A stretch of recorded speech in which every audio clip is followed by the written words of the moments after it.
Why spending unnecessary money when you can make money bouquet yourself? Hi everyone, welcome back to another video. Join me as I make money bouquet for my mother-in-law birthday surprise package. Please subscribe, like the video, comment, also share the video to your loved ones.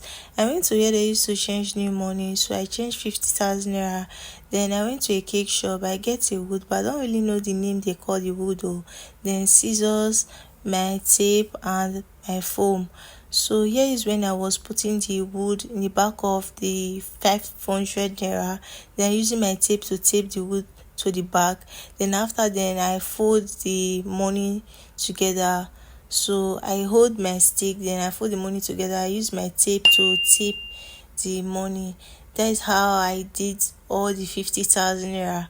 So after taking the wood to the back of the money, I put my tape to the back, then I fold one side of the money, fold it together, then I use my tape again to gum the money. So after then I arrange the money to that my foam, that my house foam.